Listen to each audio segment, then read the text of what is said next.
ബഹുമാനപ്പെട്ട ഓഫീസറെ, motor vehicle ഉദ്യോഗസ്ഥൻ, ഈ യോഗം വിളിച്ചത് 2 മണിക്കാണ്. അങ്കമാലി നഗരസഭാ ചെയർമാൻ 2 മണിക്ക് കോൺഫറൻസ് ഹാളിൽ യോഗം വിളിക്കുന്നതായിട്ടാണ് ഇവിടെ വന്നിരിക്കുന്ന എല്ലാവർക്കും ജനപ്രതിനിധികൾക്കും കത്ത് തന്നിട്ടുള്ളത്. എന്നാൽ ഏകപക്ഷീയമായി ഞങ്ങൾ പ്രതിപക്ഷത്തെ 10 കൗൺസിലർമാരും യോഗത്തിൽ പങ്കെടുക്കുന്നതിന് വേണ്ടി മുകളിൽ AP കുര്യൻ സ്മാരക ഹാളിൽ പങ്കെടുത്തുകൂടി അവിടെ ചെന്നിരുന്നപ്പോൾ ആരെയും കാണാണ്ട് കഴിഞ്ഞപ്പോൾ 2:15 ഞങ്ങൾ ഇറങ്ങി വരുമ്പോഴാണ് ഇവിടെ ചെയർമാൻ ഏകപക്ഷീയമായി യോഗം വിളിച്ചിട്ടുള്ളത്. ഞങ്ങൾ ജനപ്രതിനിധികളാണ്. ഒരു പിയൂൺ പോലും ഞങ്ങളോട് ഈ യോഗം മാറ്റിവെച്ചാലും അറിയിച്ചിട്ടില്ല. ഇത് ഏകപക്ഷീയമായി നടക്കുന്ന യോഗമാണ്. അങ്കമാലി പട്ടണത്തിലെ ഗതാഗത കുരുക്ക് പരിഹരിക്കണം എന്ന് തന്നെയാണ് ഞങ്ങളുടെ ആവശ്യം. അതുകൊണ്ട് ഞങ്ങൾ മറ്റൊരു വിഷയത്തിലും ഈ വിഷയത്തിൽ പ്രശ്നം ഉണ്ടാക്കരുതെന്ന് ബോധപൂർവ്വം മാറി നിന്ന ആളാണ്. ഇവിടെ വ്യാപാരി സമൂഹം ഉൾപ്പെടെയുള്ളതാണ്. അവർക്ക് ഈ ഉത്സവകാലത്ത് ഓണത്തിൻ്റെ ഭാഗമായി ഒരു പ്രശ്നം ഉണ്ടാകരുത് എന്ന് വിചാരിച്ച് തന്നെയാണ് ഞങ്ങൾ ബോധപൂർവ്വം പ്രശ്നം ഉണ്ടാക്കാണ്ട് കിടന്നത്. ഈ യോഗ തീരുമാനം തീരുമാനമാക്കി അംഗീകരിക്കാൻ ബഹുമാനപ്പെട്ട ഓഫീസർ അംഗീകരിക്കരുത്. കാരണം ഞങ്ങൾ ജനപ്രതിനിധികളാണ്, തിരഞ്ഞെടുക്കപ്പെട്ട ജനപ്രതിനിധികളാണ്. ഇവരെ പോലെ അവകാശം ഞങ്ങൾക്കുള്ളതാണ്.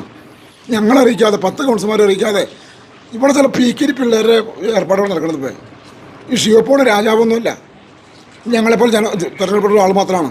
അപ്പോൾ അയാൾ ഏകപക്ഷീയമായിട്ടാണ് ഇപ്പോൾ ഈ പണി നടത്തുന്നത്. ഇത് ഒരു കാരണവശാലും അംഗീകരിക്കാൻ പറ്റില്ല. ബഹുമാനപ്പെട്ട മോട്ടോർ വെഹിക്കിൾ ഓഫീസർ ഈ കാര്യം മനസ്സിലാക്കാം. കാരണം ഞങ്ങളും ഇവരെ പോലെ തന്നെ അധികാരമുള്ള ആളാണ്. ഇവരുടെ ഏകപക്ഷീയമായിട്ടുള്ള നിലപാട് ഒരു കാരണവശാലും അംഗീകരിക്കാൻ പറ്റില്ല. ഇവിടെ ഞങ്ങൾ പ്രശ്നം ഉണ്ടാക്കുന്നതിൻ്റെ കാരണം ഇത് ഈ പട്ടണത്തിൽ പ്രശ്നം ഉണ്ടാകാൻ പാടില്ല എന്നുള്ളതാണ്. അപ്പോൾ അത് ബന്ധപ്പെട്ട ഓഫീസർ ജനങ്ങളുടെ ബുദ്ധിമുട്ട് ഞങ്ങൾക്ക് നേരിട്ട് അറിയാവുന്ന ഞങ്ങൾ മറ്റു വിഷയങ്ങളൊന്നും ഉണ്ടാക്കൂല. നേരത്തെ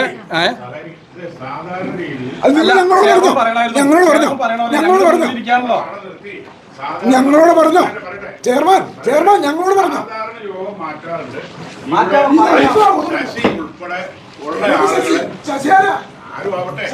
ഒരു പ്യൂണായാലും ആരായാലും ഒരാള് പറഞ്ഞാൽ മതിയല്ലോ. ഞാൻ അവിടെ വന്ന് പറയാൻ അവിടെ അറിയിച്ചു. നിങ്ങൾ ഇനി സഹകരിക്കേ നമ്മൾ അപ്പുറം ഇപ്പുറം മാറ്റാറുണ്ടല്ലോ. ഇതിന് മുമ്പ് മാറ്റിയിട്ടുണ്ടല്ലോ. ഇപ്പൊ ഈ മുകളിലെ 3ാം നില വരെ കയറാൻ പലർക്കും ബുദ്ധിമുട്ടുണ്ട്. ഞാൻ പറയണേ, നിങ്ങൾ അറിയിച്ചു. നിങ്ങൾ അവിടെ ഉദ്യോഗസ്ഥരെ അറിയിച്ചു. നിങ്ങൾക്ക് ഇപ്പോഴും സഹകരിക്കാം. സെക്രട്ടറി ഇവിടെ ഉണ്ടല്ലോ. അല്ല, നിങ്ങൾക്ക് ഇപ്പോഴും സഹകരിക്കാൻ ഇരിക്കേ. ഞങ്ങളെ റിക്വസ്റ്റ് ചെയ്യണു, ഇരിക്കേ.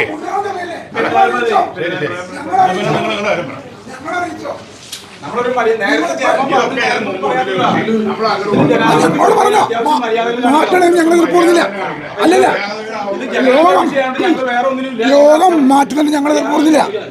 ചെയർമാൻ ഞങ്ങളോട് പറഞ്ഞോ. ഞങ്ങളിവിടെ 2 മണി എനിക്ക് ആൾക്കാരല്ലേ. ഞങ്ങളിവിടെ ഉണ്ടല്ലോ. ഞങ്ങൾ ഈ നഗരസഭ കൗൺസിലർമാരെ റൂമിലുണ്ടല്ലോ. ഞങ്ങളുണ്ടായിരുന്നില്ല.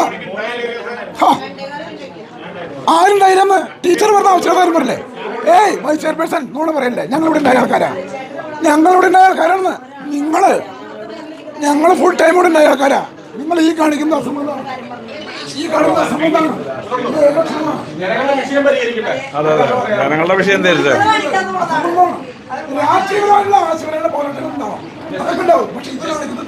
അല്ല. ഇത്